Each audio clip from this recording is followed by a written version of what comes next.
Mengapa figur Nabi Sulaiman adalah figur yang bertumpu kebesaran dunia dan akhirat? Saya baru patroli ke satu negara yang bernama Sabah, Tuan Raja. Sabah, saudara tahu Sabah? Di mana itu? Dekat ibu kota Yaman sekarang. Di sana Tuan Raja, kata Hudhud ini, wajadtu imra'atan tamlikuhum. Yang jadi raja perempuan. Kalau Tuan raja besar, Tuan orang laki. Ayah Tuan raja besar Nabi Daud laki. Ini mah model Tuan raja. Orangnya rajanya raja besar tapi perempuan. Innahu min Sulaiman. Innahu min Sulaiman wa innahu bismillahirrahmanirrahim.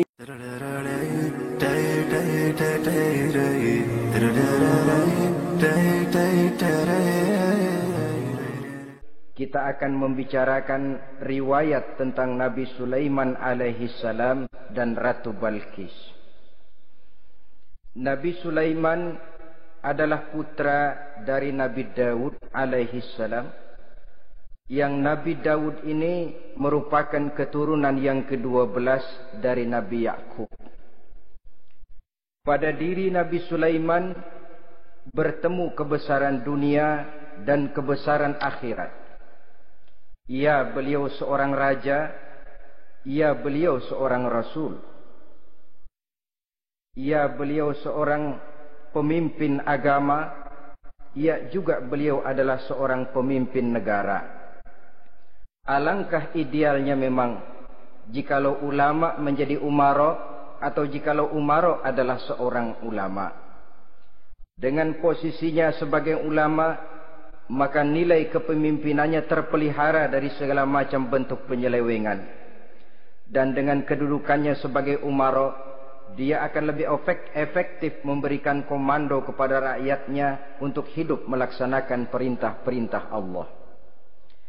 Tetapi oleh karena orang yang sekaligus jadi ulama dan umaro termasuk jenis makhluk langka, maka agama hanya akan memberikan pesan agar yang bernama ulama dan umaro saling bekerja sama untuk kemaslahatan dan kemanfaatan rakyat. Ulama adalah ulama, umaro adalah umaro. Jikalau keduanya bisa berjalan dan berdampingan dengan baik, rakyat akan jadi nikmat. Tapi kalau keduanya centang perenang, tentu rakyat akan jadi kiamat adanya. Ma'asyiral muslimin rahimakumullah. Mengapa figur Nabi Sulaiman adalah figur yang bertumpu kebesaran dunia dan akhirat? Kita lihat dari sejarah bahwa Allah memberikan mukjizat kepada para rasulnya biasanya sesuai dengan kecenderungan umat yang dihadapi pada waktu itu. Umat yang dihadapi Nabi Musa alaihi salam adalah umat yang senang kepada kegagahan, suka kepada bentuk badan yang kuat. Oleh karenanya mukjizat yang diberikan Allah kepada Nabi Musa berupa kekuatan baik tongkat maupun tenaganya. Sebaliknya, umat di zaman Nabi Isa alaihi salam cenderung berbangga dengan kemahirannya di bidang ilmu kedokteran dan ketabiban. Maka mukjizat yang diberikan Allah kepada Nabi Isa adalah mukjizat yang bisa mengatasi semua itu, sehingga Nabi Isa dengan izin Allah bisa menyembuhkan orang yang kena penyakit kusta, belang, bahkan sampai bisa menghidupkan orang mati dengan izin Allah. Di zaman Nabi Muhammad sallallahu alaihi wasallam, kecenderungan umat kepada kemampuan bersyair, sehingga ketika itu yang dihargai adalah ujung tombak dan ujung pena. Ujung tombak dalam arti pahlawan perang, dan ujung pena dalam arti seniman dan penyair. Maka di antara mukjizat terbesar yang diberikan kepada Nabi adalah Al-Quranul Karim, yang keindahan gaya bahasanya tidak seorang penyair pun sanggup menandinginya. Di zaman Nabi Sulaiman alaihi salam, kebesaran dan kemegahan dunia, kekuatan dan kejayaan menjadi ukuran, kita tahu bahwa Jalut yang dihadapi oleh Nabi Daud adalah seorang yang bertubuh besar dan gagah perkasa, yang dalam sejarah lebih kita kenal dengan nama Goliat misalnya. Maka tidak heran kalau mukjizat yang diberikan Allah kepada Nabi Musa merupakan mukjizat yang bertumpu antara kebesaran dunia dan kebesaran akhirat, sebagai raja dan juga sebagai nabi. Tetapi yang patut menjadikan pelajaran buat kita terhadap seluruh kebesaran yang diberikan itu, Nabi Sulaiman berkata, "Haza min fadli Rabbi liyabluwani aashkuru am akfur." Semua ini, kekuasaan dan kebesaranku, kejayaan dan kekayaanku, adalah anugerah Tuhan untuk menguji diriku. Adakah aku menjadi bersyukur karenanya, atau malah aku menjadi ingkar karenanya?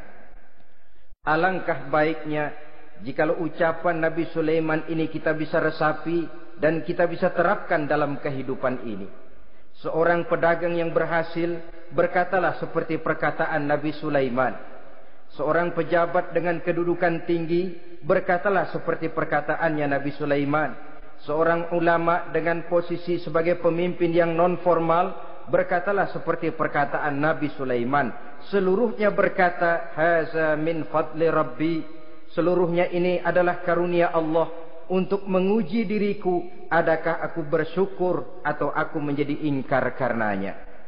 Inilah sekelumit tentang kebesaran Nabi Sulaiman alaihi salam.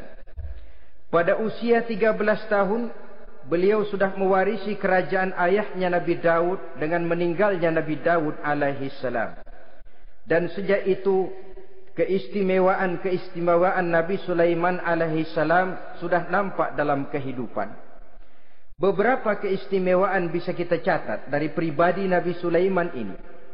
Pertama, beliau cerdik, cerdas dan bijaksana, dan tentu saja harus begitu.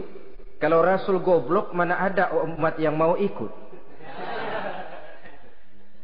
Tetapi kecerdikan dan kecerdasan serta sifat bijaksana ini nampak dari beberapa kisah yang pernah dihadapinya.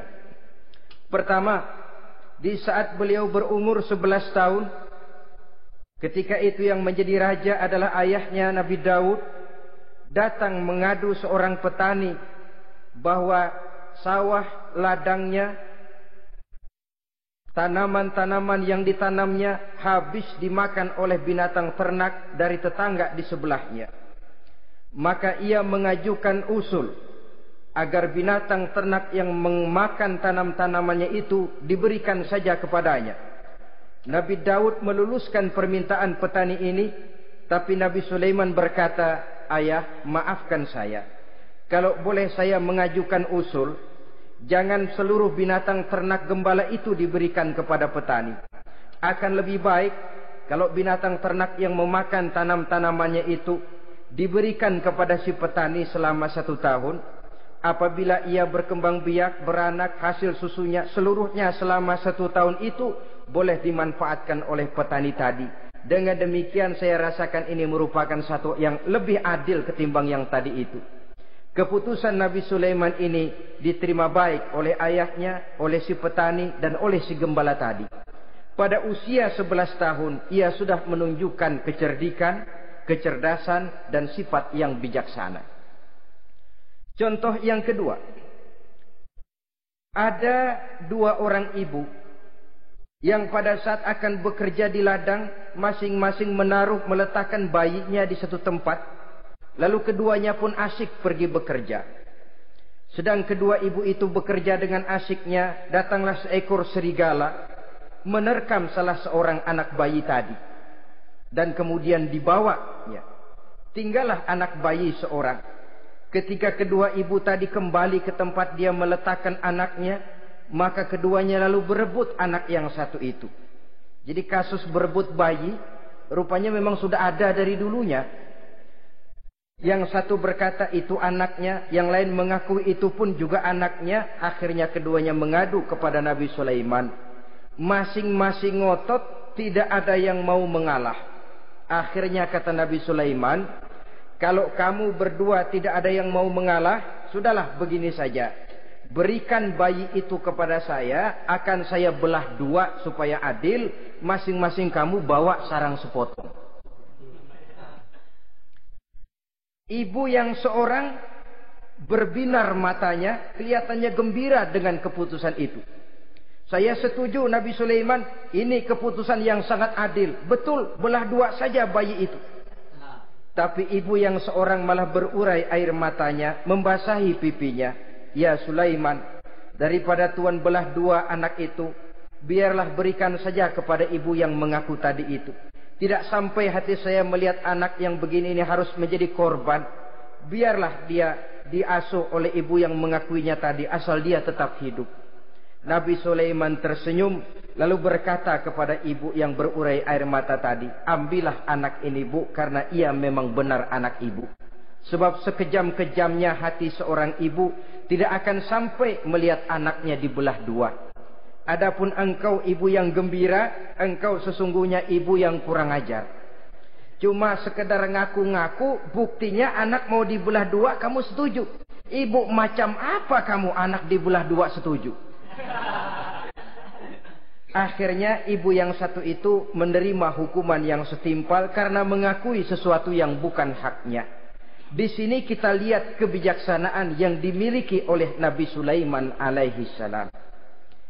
Bukti yang ketiga, pada waktu beliau mengadakan jihad fi sabilillah, beliau mengadakan mobilisasi dana.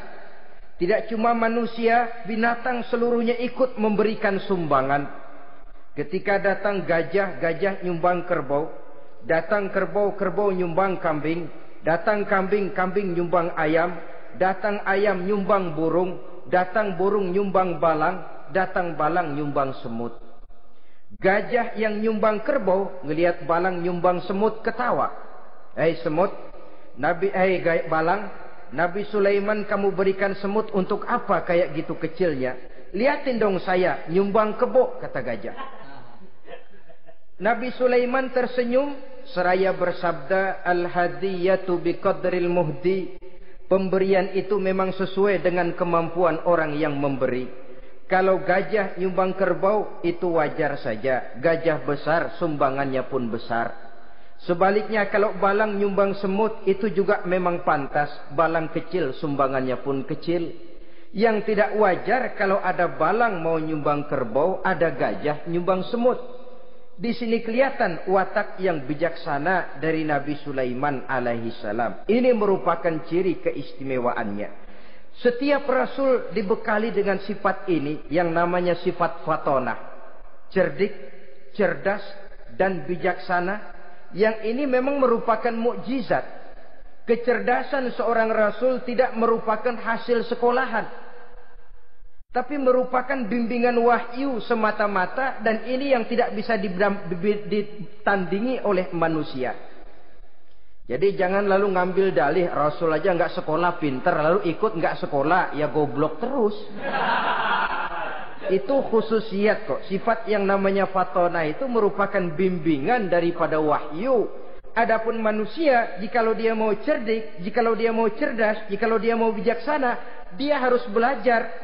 Dia lewat bangku sekolah, dia lewat teman bergaul, dia lewat bertanya kepada orang-orang pandai, atau autodidak dengan hidup banyak membaca dari kehidupan ini. Dengan demikian nilai kecerdikan, kecerdasan dan kebijaksanaannya akan bisa meningkat adanya. Ini keistimewaan pertama. Keistimewaan yang kedua, Nabi Sulaiman diberikan kekuasaan oleh Allah sehingga bisa menguasai angin, jin, bahkan juga mengerti segala macam bahasa binatang. Menguasai angin, beliau bisa menundukkan angin ribut dan memerintahkannya angin itu. Dalam surah Al-Anbiya ayat 81 kita temukan, wali Sulaiman ar-riha asifatan tajri bi amrihi ilal ardil lati barakna fiha. Dan bagi Sulaiman, ia mampu menundukkan angin ribut yang bertiup menurut perintahnya ke permukaan bumi yang kami berkahi di dalamnya. Menguasai angin, barangkali istilah sekarangnya, memahami betul meteorologi. Itu sebabnya mukjizat hanya diberikan kepada Rasul. Orang yang jiwanya sudah stabil. Coba kalau potongan kita diberikan keistimewaan bisa ngatur angin, Saban Sari main angin. Nggak boleh ada orang kita keselin, kesel sama orang, undang angin, hantam saja. Maka mukjizat semacam ini hanya diberikan kepada orang yang jiwanya sudah stabil. Ada satu cerita, namanya juga cerita, tapi kebenarannya mendekati. Seorang wali di tanah Jawa, sholat Jumat di Masjidil Haram di Mekah itu. Namanya wali kalau di Jawa kan pakai belangkon. Dia sembahyang di Masjidil Haram. Ini ada orang Arab usil, tumben ngelihat belangkon. Ini apa di tengah masjid? Dia tepak belangkon itu, miring di atas kepala. Begitu belangkonnya miring, tanah kayaknya ikut miring. Sehingga penduduk heran, ini apa tanah jadi miring begini? Lalu ada seorang wali juga yang alim dan mengerti, lihat-lihat di tengah Masjidil Haram ada belangkon miring di atas kepala. Jangan-jangan ini sebabnya ini. Dia samperin, dia dananin lagi tuh belangkon rata, tanah kelihatannya kayak rata lagi. Keistimewaan seperti ini pun hanya diberikan kepada orang yang jiwanya memang sudah stabil. Coba kayak kita diberikan keistimewaan kayak begitu, main belangkon melulu. Saudara-saudara kaum muslimin rahimakumullah, juga bisa menguasai jin, memerintahkan jin, dan juga mengerti segala macam bahasa binatang. Kita bisa lihat dalam surah As-Saba ayat 12 misalnya. Demikian juga tentang mengerti bahasa binatang. Pada satu hari Nabi Sulaiman dan bala tentaranya lewat di satu lembah. Lembah itu kebetulan lembah semut. Ketika mereka lewat di lembah itu, Raja Semut lihat dari kejauhan, dia pidato kepada rakyatnya para semut itu. Apa katanya? Ya ayyuhan namlu dukhulu masakinakum. La yahtimannakum Sulaiman wa junuduh wa hum la yash'urun. Jadi ini Raja Semut melihat Nabi Sulaiman datang bersama seluruh bala tentaranya, dia pidato kepada rakyatnya. Saudara-saudaraku rakyat semut, di mana saja suara saya bisa didengar. Perhatian, perhatian. Ini Nabi Sulaiman mau liwat dengan seluruh bala tentaranya. Kamu semua supaya masuk ke dalam lubang kamu masing-masing. Sebab kalau kamu enggak masuk ke lubangmu masing-masing, akan diinjak oleh Sulaiman dan bala tentaranya. Sedangkan mereka tidak tahu kalau kamu kena injak. Masuklah semut itu seluruhnya ke dalam lubangnya masing-masing. Nabi Sulaiman senyum. Fatabassama dhahikam min qawliha. Mendengar ucapan Raja Semut ini, Nabi Sulaiman tersenyum. Lalu berkata, apa katanya? Rabbi auzi'ni an ashkura ni'mataka allati an'amta alayya wa ala walidayya wa an a'mala salihan tardahu wa adkhilni birahmatika fi ibadika salihin. Satu pengakuan yang tulus, yang jauh dari watak kesombongan. Mendengar Raja Semut berkata semacam itu, beliau senyum. Lalu berkata, wahai Allah, tetapkan kiranya hati saya ini untuk selalu bersyukur terhadap nikmat yang Engkau karuniakan kepada saya. Karena nikmatku, nikmat yang Engkau berikan kepadaku, saya mengerti bahasa binatang. Karena mengerti bahasa binatang, saya mengerti seruan Raja Semut itu. Tetapkan saya untuk selalu bersyukur ya Allah atas nikmat yang Engkau berikan ini, atas nikmat yang Engkau berikan kepada kedua orang tua saya. Dan tetapkan saya untuk selalu melakukan amal soleh yang Engkau ridhoi. Dan masukkan saya ke dalam golongan hamba-hambamu yang soleh. Satu pengakuan yang tulus, yang jauh dari sifat kesombongan. Mungkin kalau sombong yang lahir, begitu dengar Nabi Sulaiman bawa semut ngomong begitu, beliau akan berkata, iya masuk tidak buruan. Tapi kan tidak. Malah beliau perintahkan bala tentaranya, pasukan berhenti. Ada apa Nabi Sulaiman? Di depan kita ada kerajaan semut. Mereka lagi kocar-kacir masuk ke sarangnya masing-masing.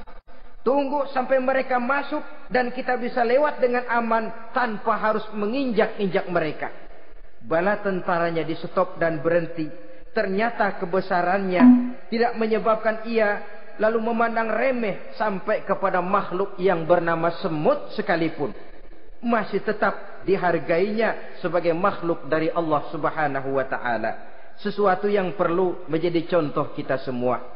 Sebab orang bilang kadang kacang sering lupa akan kulitnya. Kadang posisi kita yang tinggi menyebabkan kita lupa dari mana kita berasal. Kadang harta yang kita miliki menyebabkan kita lengah dari mana kita datang. Akhirnya yang timbul adalah sifat sombong dan angkuh. Ibarat kata orang, kacang lupa dengan lanjarannya. Ma'asyiral muslimin rahimakumullah. Ini kebesaran dan keistimewaan yang diberikan Allah kepada Nabi Sulaiman alaihi salam. Apa yang perlu kita jadikan tamsil dan ibarat dari kebesaran ini? Saudara-saudara kaum muslimin rahimakumullah.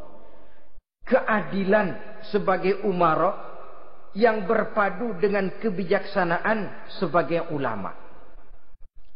Satu hari seorang sahabat bertanya kepada Rasulullah sallallahu alaihi wasallam, "Ya Rasul, kalau pada satu saat ajal merenggut Tuhan berlalu meninggalkan kami sekalian, kita berpisah untuk selamanya ya Rasul. Dalam kondisi semacam itu, azahrul ardi khairul lana am batniha? Mana yang lebih baik ya Rasul buat kami kalau sudah ditinggalkan oleh Tuhan? Permukaan bumi atau perut bumi yang lebih baik?" Ini pertanyaan dengan bahasa kinayah. Permukaan bumi maksudnya hidup. Perut bumi maksudnya mati. Orang kalau sudah masuk ke perut bumi kan habis. "Ya Rasul, kalau engkau sudah tidak ada meninggalkan kami semua, mana yang lebih baik buat kami, hidup atau mati?" Bukan main pertanyaan ini. Di satu sisi menggambarkan cintanya sahabat kepada Nabi, sehingga kalau tidak bisa mati bersamaan, biarlah mati beriring saja. Di lain pihak juga mencerminkan bingungnya sahabat kalau sudah ditinggalkan oleh Rasul. Atas pertanyaan ini apa jawab Rasul? "Kamu enggak usah khawatir.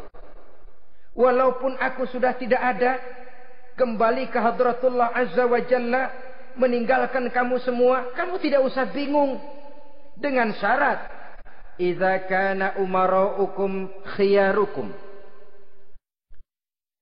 wa amrukum syura bainakum wa aghniyaukum askhiyaukum fa zahrul ardi khairul lakum min batniha." Kalau saja para umara, kalau saja pemimpin-pemimpin kamu adalah orang-orang yang terbaik di antara kamu, dan seluruh persoalan yang kamu hadapi dapat kamu musyawarahkan dengan baik, lalu orang-orang kaya di antaramu adalah orang-orang yang dermawan, ketika itu walaupun aku sudah tidak ada, hidup lebih baik daripada mati. Permukaan bumi lebih baik daripada perut bumi. Dengan catatan tiga tadi. Pemimpinmu orang yang terbaik di antara kamu, segala persoalan kamu musyawarahkan, dan orang kayamu orang dermawan. Walaupun aku tidak ada, hidup lebih baik daripada mati. Tapi sebaliknya kata Nabi, idza kana umaraukum syirarukum. Kalau umarokmu, pemimpin-pemimpinmu adalah orang-orang yang terjahat di antara kamu. Wa amrukum ala nisaikum. Dan segala urusanmu sudah diatur oleh perempuan. Walaupun dia tidak naik di bidang eksekutif, tidak memegang kekuasaan, tapi kekuasaan bayangannya jauh lebih menentukan daripada kekuasaan yang sesungguhnya. Kalau perempuan sudah ikut campur mengaturmu, kemudian wa askhiyaukum bukhalaukum. Orang-orang kaya di antaramu adalah orang-orang yang bakhil bin pelit alias kikir. Maka ketika itu kata Nabi, fabatnul ardi khairul lakum min zahriha. Perut bumi lebih baik daripada permukaan bumi. Apa yang bisa diharapkan dari pemimpin yang zalim, perempuan yang sok kuasa, dan orang-orang kaya yang bakhil dan pelit? Dalam kondisi semacam itu, bertemulah kita dengan yang bernama kiamat. Dan kalau sudah kiamat macam itu kata Nabi, perut bumi lebih baik daripada permukaan bumi. Maka yang kita perlukan sekarang adalah kerjasama antara ulama dengan umara. Ulama bukan umara, umara pun bukan ulama. Harus saling kerjasama dan jangan saling memperalat. Kerjasama menurut bidangnya masing-masing menjadi yang terbaik di bidangnya. Jangan sudah jadi kiai karena ingin berpartisipasi aktif lalu pindah jadi pemborong jembatan. Tidak sadar akan profesinya. Dan orang lalu tidak bisa berkata, apaan kiai mubalik bisanya cuma ngomong saja. Sekarang kan zaman pembangunan perlu karya nyata. Mana ada ustadz kiai mubalik bikin irigasi. Cuma pidato saja. Apa kemiskinan bisa diatasi dengan pidato? Ini juga orang tidak ngerti urusan. Wong Nabi saja ngajarin kok. Iza wusidal amru ila ghairi ahlihi fantaziri sa'ah. Yang kemudian diterjemahkan dalam manajemen modern. The right man on the right job. Bahwa persoalan harus diserahkan kepada orang yang memang ahlinya. Lah kalau kiai ngurus irigasi. Apa nanti lurah mau ngajar fikih? Camatnya ngajar tafsir. Kacau jadinya. Makin ruwet jalur birokrasi, makin banyak orang meninggalkan profesi dan malah melaksanakan sesuatu yang bukan profesinya. Untuk memberesi keruwetan birokrasi termasuk diantaranya menanamkan kesadaran profesi yang menimbulkan kebanggaan dan kebanggaan yang membuahkan tanggung jawab terhadap profesi itu. Sebab orang kalau sudah bekerja menurut profesinya, walaupun tidak kaya, tapi hidupnya tenang. Kenapa? Karena panggilan jiwanya. Seorang kiai yang diajak ngobjek, walaupun objeknya gol puluhan juta, kaya, belum tentu tenang. Karena saya yakin bukan ke sana panggilan jiwanya. Ma'asyiral muslimin rahimakumullah. Itulah sebabnya kerjasama. Ulama membangun lingkungannya, ulama membangun manusianya, umara membangun lingkungannya, sehingga terciptalah wujud daripada pembangunan manusia seutuhnya, ya zahirnya, ya batinnya. Seluruh kita berpartisipasi, hanya bidangnya saja yang berbeda-beda. Jangan yang satu merasa lebih berjasa dari yang lain, jangan yang satu merasa lebih penting dari yang lain. Seluruh kita penting, seluruh kita berjasa, cuma bidang kita saja yang berbeda-beda. Inilah bahasa Quran, kullun ya'mal ala syakilatih. Setiap orang bekerja menurut profesinya masing-masing. Ma'asyiral muslimin rahimakumullah. Kita kembali kepada riwayat Nabi Sulaiman alaihi salam. Satu hari ketika beliau sedang menginspeksi pasukan, berkumpullah pasukan beliau itu, ya tentara yang manusianya, ya pasukan jinnya, ya seluruh binatang-binatangnya berbaris. Beliau selaku inspektur upacara mengadakan inspeksi pasukan. Dari sekian pasukan-pasukan yang diperiksanya pada waktu itu, Nabi Sulaiman melihat tidak terdapat burung hudhud. Beliau bertanya-tanya, "Ma liya aral hudhuda am kana minal ghaibin?" Kemana burung hudhud? Orang lain pada kumpul, dia sendiri tidak ada. Awas kalau dia datang, kalau dia tidak bisa memberikan alasan yang tepat kemana dia, akan saya berikan sanksi dan hukuman. Ini namanya pemimpin yang bertanggung jawab toh. Seorang pun dari yang dipimpinnya tidak ada, menjadi pertanyaan. Tidak lama kemudian datang burung hudhud. Begitu datang lalu memberikan laporan kepada Nabi Sulaiman. Kalau istilah sekarang, begitu dia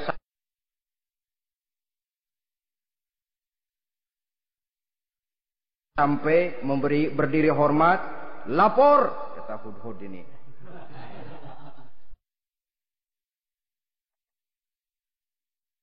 Bagaimana hudhud? Maaf Tuan Raja, saya terlambat. Iya, kenapa terlambat? Patroli Tuan Raja.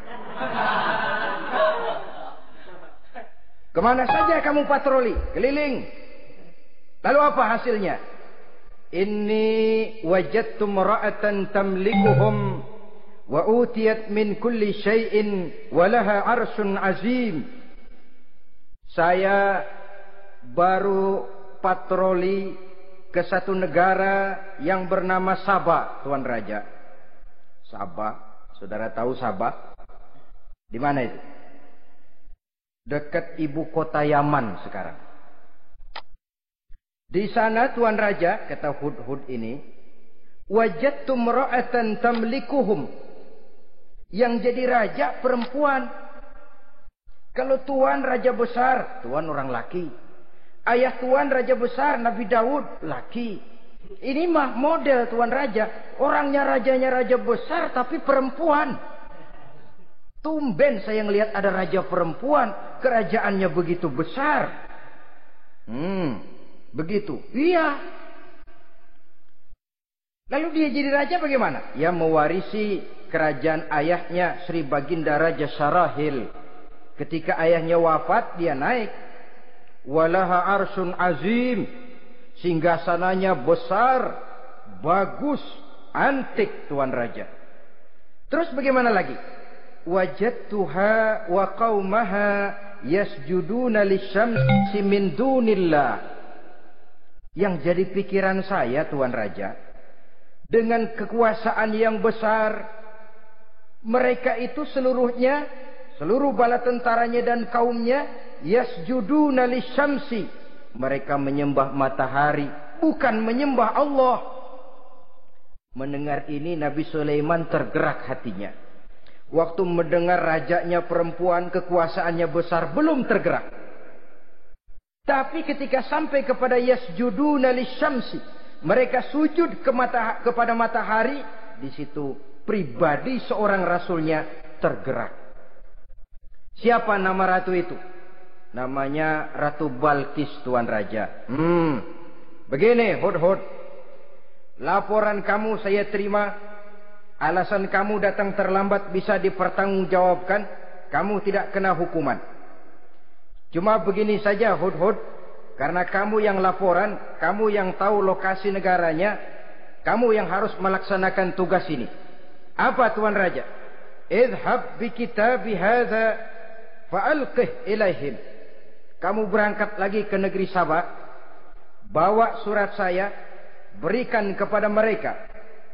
Thumma tawalla anhum. Kemudian kamu berpaling dari mereka, tapi jangan pulang. Fanzur madza yarji'un. Lihat apa reaksi mereka setelah menerima surat ini. Baik Tuan Raja, baik. Nabi Sulaiman menulis sepucuk surat kepada Ratu Balkis. Dan surat itu dibawa oleh burung Hudhud tadi. Terbanglah si burung Hudhud ini ke negeri Sabah. Masuk ke istana Ratu Balkis. Dan surat itu jatuh di kamar Ratu Balkis. Diambil surat tadi, kemudian dibaca. Apa isi suratnya? Innahu min Sulaiman. Wa innahu bismillahirrahmanirrahim. Alla ta'lu alayya. Wa'tuni muslimin. Surat ini dari Sulaiman. Bismillahirrahmanirrahim. Jangan kamu merasa lebih tinggi dari aku. Datanglah kepadaku dan masuk ke dalam agama Islam. Suratnya singkat, padat, ultimatum. Jadi enggak pakai bahasa kembang, enggak pakai bahasa basi, langsung kepada isi. Surat ini dari Sulaiman. Bismillahirrahmanirrahim. Jangan kamu merasa lebih tinggi dari aku. Datanglah kepadaku dan masuklah ke dalam agama Islam. Ini yang disebut dakwah langsung tanpa pakai kembang. Saudara-saudara, menerima surat semacam ini, Ratu Balkis lalu ngumpulin para pembantu kerajaan, aparat pemerintah lah zaman sekarang. Termasuk menteri-menteri dipanggil sidang darurat di istana Ratu Balkis membahas datangnya surat dari Nabi Sulaiman alaihissalam. Tuan-tuan para menteri, Bagaimana Sri Ratu? Saya dapat surat. Dari mana? Dari Sulaiman. Katanya apa? Jangan kamu merasa lebih hebat dan lebih tinggi dariku. Datanglah kemari dan masuklah ke dalam agama Islam. Menurut pendapat tuan-tuan menteri, bagaimana surat ini? Apa kita penuhin permintaannya? Kita datang rame-rame masuk Islam? Oh, kata menteri, jangan dulu tuanku. Gengsi dong. Kita ini kan kerajaan besar. Tentara kita gagah. Masa mau menyerah tanpa syarat? Soal nanti kita kalah atau menang itu soal lain, Tuan Ratu. Tapi bahwa kita punya harga diri itu harus kita tunjukkan lebih dulu. Jadi menurut Tuan Menteri bagaimana? Kami sih nunggu komando Tuan Putri saja. Artinya kalau boleh perang saja. Cuma mau duluin takut dikira nyelongcong. Kami sih gimana komando Tuan Ratu saja. Tuan komandokan berangkat, kami segera berangkat. Terserah Tuan Putri, kami seluruhnya loyal, taat dan setia menunggu titah dari Sri Paduka Ratu. Terima kasih para menteriku. Soal kesetiaanmu saya tidak meragukan. Tapi perang dimanapun selalu membawa kerugian. Kita menang rugi, tentu jatuh korban. Apalagi kalau kita kalah. Dan raja-raja yang mengalahkan negeri-negeri lain selalu membawa kehinaan kepada negeri yang dikalahkannya. Jadi bagaimana? Sekarang begini saja. Kita ambil jalan tengah. Lalu diplomasi dulu. Diplomasi macam apa Tuan Ratu? Kita kirim utusan kepada Nabi Sulaiman. Dari sana nanti kita lihat reaksinya. Saya memang selama ini sudah dengar siapa itu Nabi Sulaiman. Katanya orangnya masih muda, masih bujangan, bijaksana, kekuasaannya besar, tentaranya hebat. Cuma kan baru berita, kita cek. Jadi diplomasi macam apa Tuan Ratu? Kita kirim utusan kepada Raja Sulaiman. Kita bawakan hadiah-hadiahnya. Yang mahal-mahal, mewah-mewah, menarik. Pokoknya yang terbaik di negeri kita, berikan kepadanya. Lihat reaksinya. Kalau dia tergiur dengan hadiah itu, dia raja. Bukan nabi. Tapi kalau dia menolak hadiah itu, dia memang nabi. Dan apa reaksi kita nanti tergantung sikap Nabi Sulaiman. Aha, kalau begitu setujulah Ratu. Itu memang bijaksana. Diplomasi dulu. Iya, jangan datang-datang main perang aja loh. Perang sih gampang. Tapi ini kan ada meja perundingan. Sepanjang masih kita bisa menempuh jalan damai, damai saja dulu. Baik, maka diaturlah satu barisan diplomasi untuk menuju Palestina, kerajaan Nabi Sulaiman alaihi salam. Rombongan terdiri dari 500 orang laki-laki dan 500 orang perempuan. Yang laki ganteng, yang perempuan cantik. Yang laki dikendarai dengan kuda-kuda pilihan, dan yang perempuan dikendarai dengan keledai-keledai pilihan. Kuda dan keledai pun dihiasi begitu rupa. Pelanaknya yang terbagus dilapis dengan sutra. Sedangkan bawaan-bawaannya tidak lain daripada intan, berlian, mutiara, jamrud, yakut, kesturi, yang dilapis dengan sutra tenun yang asli. Pendeknya hadiah yang serba wah. Dan rombongan ini dipimpin oleh seorang diplomat ulung dari negeri Sabah bernama Munzir bin Amru. Ini ahli diplomasi dari negeri Sabah. Dipesanlah oleh Ratu Balkis, kalau datang nanti kamu ke negeri Sulaiman, sikapmu harus begini, begini, dan segala macam. Ditatar dulu. Sebab ini mau diplomasi tingkat tinggi. Baik, Sri Ratu.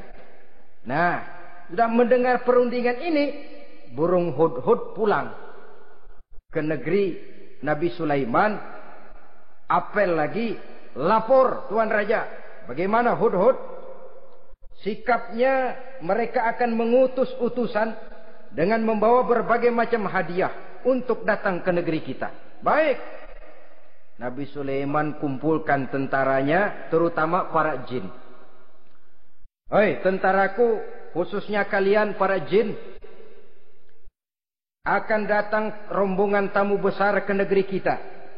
Maka mulai saat ini saya komandokan, kamu bangun satu istana yang megah, yang belum pernah ada, dalam waktu yang relatif singkat. Dan lantai daripada istana itu harus dilapisi dengan kaca-kaca tebal yang bening. Bawahnya diisi dengan air, diisi dengan ikan-ikan hias yang indah-indah. Baik Tuan Raja. Maka tentara Nabi Sulaiman, sejak manusia sampai binatang sampai jin, semuanya kerja bakti membangun istana yang megah. Sehingga sebelum rombongan kerajaan Sabah ini sampai, istana sudah selesai. Mereka masuk ke dalam istana Nabi Sulaiman. Begitu melihat lantainya gemerlapan air, masing-masing pada ngangkat kain. Takut kainnya basah. Waduh, ini istana kebanjiran begini. Kata Nabi Sulaiman, nggak usah diangkat kainnya, nggak usah. Ini dilapis kaca, cuma bawahnya memang kolam. Kolamnya berisi ikan. Oh, bengong, bengong, bengong aja pada melongo mulutnya. Saudara-saudara, jadi persis orang yang tinggal di puncak gunung datang ke tengah-tengah kota. Kan noraknya minta ampun. Apaan aja ditunjuk. Apaan aja dilihat, apaan aja ditunjuk. Ini ya, itu ya, wah. Wah, sudah semuanya serba wah. Jadi kalau istilah tingkat diplomasinya, mereka sudah kalah mental. Dan itu sudah kemenangan pertama dari Nabi Sulaiman. Sudah shock. Mereka merasa negeri Sabah kaya, luar biasa, hebat. Begitu datang ke negeri Sulaiman, mereka jadi orang norak kayaknya. Sudah kumpul, nah selamat datang tuan-tuan ke negeri kami. Ada pesan apa? Majulah Munzir bin Amru. Tuan Sulaiman, bagaimana? Kami diutus oleh Sri Baginda Ratu Balkis untuk menyampaikan hadiah-hadiah yang kami bawa ini. Intan, berlian, yakut, jamrud, kesturi, dan barang-barang mahal lainnya. Mudah-mudahan Tuhan bisa menerima dengan senang hati. Nabi Sulaiman tersenyum. Lalu beliau berkata, Atumiddunani bimalin, fama atani Allahu khairun mimma atakum. Kamu mau memberikan saya seluruh hadiah-hadiah permata intan ini? Padahal apa yang telah diberikan Allah kepada saya jauh lebih baik dari apa yang telah diberikannya kepadamu. Kamu merasa bahwa saya kekurangan semua ini? Ketahuilah tuan-tuan, saya punya lebih banyak dari apa yang tuan-tuan berikan sekarang ini. Irja' ilaihim, bawa pulang kembali seluruh hadiah ini. Sampaikan salam saya kepada ratumu, Ratu Balkis. Falanatiyannahum bijunudin la qibala lahum biha. Kalau mereka tetap tidak mau datang menyatakan keislaman, kami yang akan datang ke sana dengan seluruh bala tentara kami yang mereka pasti tidak akan sanggup menghadapinya. Saudara bisa baca dalam surah An-Naml ayat 36. Saudara hadirin ma'asyiral muslimin rahimakumullah. Kalau orang sudah silau dengan yang namanya upeti, hadiah, harta, secara mental dia sudah jatuh. Andai kata ketika itu Nabi Sulaiman menerima seluruh hadiah tadi, maka misi kerasulannya tidak akan jalan. Wibawanya hancur dan dia tidak akan sanggup lagi mendakwahkan Ratu Balkis untuk masuk ke dalam agama Islam.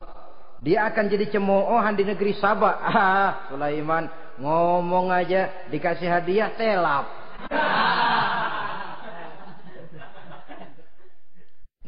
Ternyata ada yang lebih mahal dari harta, ada yang lebih mahal dari intan dan mutiara, ada yang lebih mahal dari pangkat dan kedudukan. Apa dia? Harga diri. Dan itu yang langka sekarang ini. Lebih baik jalan kaki tapi kita bebas mendongakkan kepala kemanapun kita mau, daripada naik mobil empuk tapi mata nunduk saja nggak berani lihat ke atas. Kehilangan harga diri. Ulama yang kehilangan harga diri akan menyelewengkan ayat. Pejabat yang kehilangan harga diri akan melakukan segala macam penyelewengan dan lain sebagainya. Harga diri sesuatu yang mahal. Terutama di kota-kota besar, kota-kota yang menyandang gelar metropolitan, biasanya harga diri ini sudah tidak dihiraukan orang lagi. Cuma untuk uang yang relatif kecil, cuma untuk kedudukan yang temporer, orang tidak segan-segan mengorbankan sesuatu yang paling mahal yang bernama harga diri. Akhirnya suap merajalela, sogok menjadi-jadi, semir pun menjamur. Bahkan malah kadang-kadang jadi target. Sehingga ada pernah berita jabatan wakil gubernur katanya dikomersilkan. Siapa yang bisa memberikan sekian puluh juta dia akan naik. Ini kalau sudah begini, ya salam. Orang itu kalau memperoleh satu jabatan karena mengeluarkan banyak uang, percayalah saudara, begitu dia naik ke jabatan itu, langkah pertama yang dia lakukan, bagaimana supaya uangnya bisa kembali. Bukan bagaimana bekerja sebaik-baiknya, bukan bagaimana mensejahterakan rakyat sebaik-baiknya. Karena dia merasa naik jabatan banyak mengeluarkan uang, setelah dia naik, gimana supaya pulang modal dulu. Lebihnya kalau ada, baru bekerja buat rakyat. Itu pun kalau nggak keburu pensiun. Kadang-kadang malah lebih celaka lagi, kalau sudah mau pensiun baru bikin pemutihan. Wah, saya baru rajin iktikaf di masjid, pergi haji. Kenapa? Udah pensiun.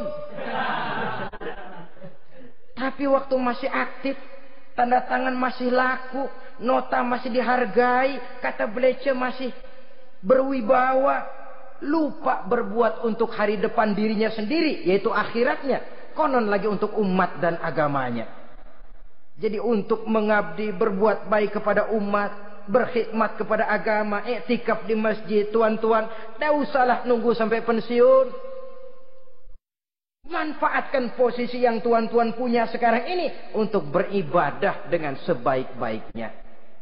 Itu pun masih bersyukur, masih bisa mengadakan pemutihan daripada tidak sama sekali. Cuma alangkah akan lebih efektifnya lagi kalau itu diawali pada saat kita masih mempunyai posisi kunci. Ini reaksi Sulaiman, saudara-saudara. Diberikan hadiah yang mahal, atau midunani bimalin. Kamu mau nyogok saya dengan hadiah ini, yang diberikan Allah lebih hebat dari yang kau bawa sekarang ini. Apa yang saya cari? Oleh Allah saya telah diberikan sesuatu yang lebih besar dari yang kau bawa. Sudah, bawa pulang saja, sampaikan salam kepada ratumu. Kalau dia tetap ngotot tidak mau kemari, saya yang akan datang ke sana dengan seluruh bala tentara yang saya yakin sampean akan kewalahan ngadepinnya. Pulang, sampaikan salam saya, bawa seluruh hartamu. Diplomasi tahap pertama menang total. Utusan Raja Sabah sudah kalah mental, kalah juga fisik.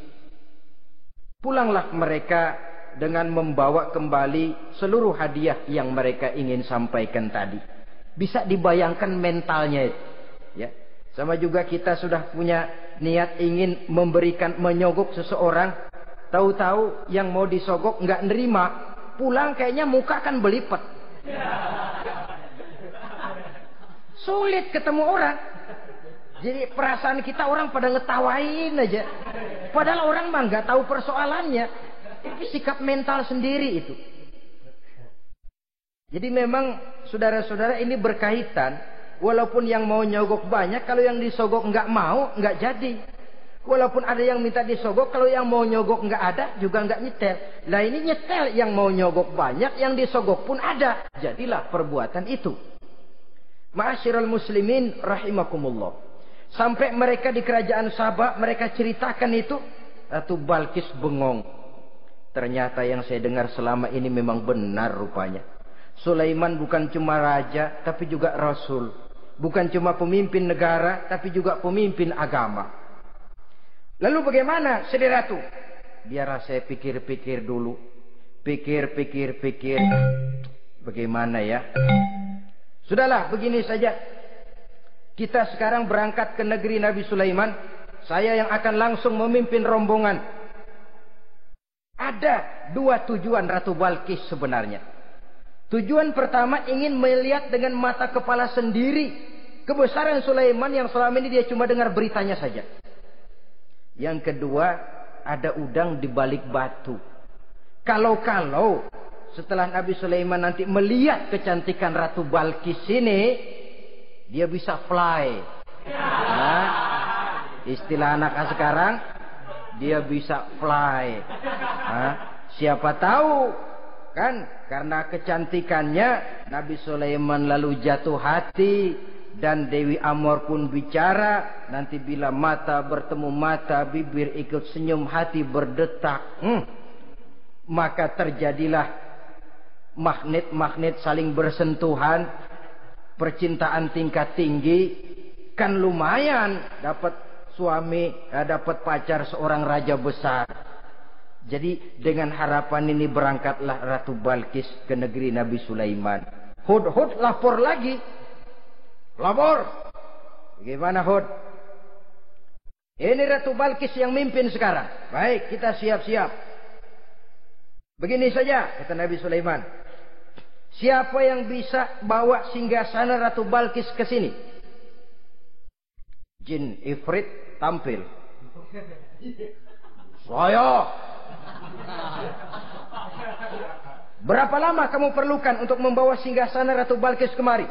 Sebelum Tuan bangun dari tempat duduk, itu singgasana sudah bisa sampai kemari, Tuan Raja. Bagus. Ada yang bisa lebih cepat? Saya, kata seorang ulama. Berapa lama? Sebelum Tuan kedip. Asal Tuan kedip, Tuan melek lagi, singgasana sudah sampai di sini. Baik, kerjakan. Dalam waktu sekejap itu singgasana Ratu Balkis sudah sampai di istana Nabi Sulaiman. Pasang di sini, biar dia dudukin nanti. Rubah sedikit biar dia nggak kenalin. Dirombak sedemikian rupa. Masuk Ratu Balkis ke istana Nabi Sulaiman. Terjadilah kemudian di perundingan semacam tingkat tinggi antara raja dengan raja. Bagaimana Tuan Ratu Balkis? Iya, Tuan Sulaiman. Iya, bagaimana? Saya kagum dengan kebesaran Tuan. Bukan kebesaran saya. Seluruhnya ini adalah karunia Allah kepada saya. Saya dengar Tuan menyembah matahari. Padahal matahari tidak pernah memberikan apa yang Tuan kehendaki. Matahari tidak pernah menciptakan Tuan. Adalah lebih baik Tuan menyembah yang menciptakan matahari daripada menyembah matahari itu sendiri. Nabi Sulaiman, bagaimana kalau kita mengadakan ya sambil berunding, sambil lobbying istilah sekarang. Baik, lobbying pun jadi. Berjalanlah meninjau seluruh pelosok istana Nabi Sulaiman alaihissalam. Seperti halnya bala tentaranya, Ratu Balkis juga sampai di lantai kaca, angkat kain. Kata Nabi Sulaiman, jangan diangkat tuh kain. Ini bukan air, istana kaca. Bukan main kebesaran kamu. Melihat begitu kebesaran Nabi Sulaiman, Ratu Balkis yang niatnya sementara mau melontarkan diplomasi asmara, lupa. Lalu apa katanya? Rabbi inni zolamtu nafsi. Ya Allah, selama ini saya benar-benar telah zalim kepada diri saya. Begitu banyak nikmat yang Engkau berikan kepada saya. Saya jadi ratu dengan kekuasaan yang besar, mewarisi kebesaran ayah, dengan kerajaan dan bala tentara yang gagah perkasa. Bukan saya bersyukur kepadamu, malah saya menyembah matahari. Inni zalamtu nafsi. Sungguh saya telah zalim kepada diri saya. Maka mulai sejak saat ini, aslamtu ma'a Sulaiman lillahi rabbil alamin. Mulai sejak saat ini ya Allah, saya nyatakan diri, saya masuk Islam, bertuhankan Allah Rabbul Alamin, saya tunduk kepada Nabi Sulaiman alaihi salam. Masuk Islam sebelum diplomasi asmaranya melayang, saudara-saudara. Sudah masuk Islam? Sudah. Nah, Ratu Balkis sekarang bagaimana? Ya Nabi Sulaiman, kalau saya masuk Islam, apakah kerajaan saya akan tunduk dan diatur oleh kerajaan Tuhan? Tidak. Kamu persilakan pulang ke kerajaanmu. Atur negerimu menurut cara yang kamu mau, asal sesuai dengan perintah Allah. Saya bukan penjajah. Saya cuma mengajak kamu ke dalam Islam. Saya tidak ingin meluaskan wilayah saya. Asal kamu sudah masuk Islam, tugas sudah saya jalankan. Perkara kerajaanmu, kau pulang, kau atur dan kau tetap jadi raja. Jangan merasa kalau sudah masuk Islam lalu kerajaanmu saya caplok. Islam bukan penjajah, Ratu Balkis. Baiklah Nabi Sulaiman, saya tahu. Tapi untuk melanggengkan kerjasama antara kerajaan Sabak dengan kerajaan Tuhan, caranya bagaimana? Mulain ngojok-ngojok. Dia nggak bilang lu demen aja deh sama gue. Enggak. Cuma untuk jangka panjangnya Sulaiman, supaya kita tetap bisa kerjasama, caranya bagaimana? Ya supaya kerajaan berumur panjang, kau harus punya keturunan, kata Nabi Sulaiman. Itu kan berarti saya harus nikah. Memang. Tapi saya ratu. Suami saya kan paling kurang juga harus maharaja, sahansah. Ya sebenarnya sih cuma dia nggak bilang aja. Di kerajaan gue nggak ada yang setimpal. Gue maunya sama lo. Itu kalau bahasa kita. Cuma ini kan bahasa perempuan. Perempuan kan paling pintar nahan perasaan. Nggak kayak orang laki. Orang laki kalau lagi mabok cinta teler. Sama siapa aja dia cerita. Gue kan lagi demen sama si Ano. Lain sama perempuan, dia paling bisa jaga perasaan. Saya kalau begitu, saya harus kawin dengan maharaja. Ya kamu tinggal pilih saja, kata Nabi Sulaiman.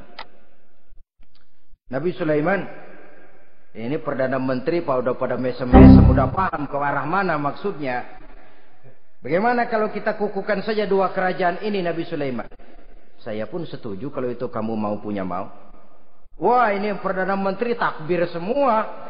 Allahu Akbar, Alhamdulillah, Alhamdulillah. Sampai akhirnya Nabi Sulaiman pun menikah dengan Ratu Balkis. Bergabunglah dua kerajaan besar itu. Saudara-saudara kaum muslimin rahimakumullah. Kemudian setelah bertahun Nabi Sulaiman wafat. Tidak seorang pun tahu karena beliau wafat sedang pegangan tongkat. Ketika tongkat dimakanin rayap, rapuh, baru beliau jatuh. Orang tahu kalau Nabi Sulaiman sudah wafat. Menurut riwayat, beliau wafat itu sedang sholat. Karena sholat Nabi Sulaiman cuma diri saja. Tidak pakai ruku dan sujud. Menurut riwayat lain, beliau sedang memandori jin dan tentaranya yang sedang kerja. Begitulah wafat beliau. Kita bisa baca dalam surah Saba ayat ke-14.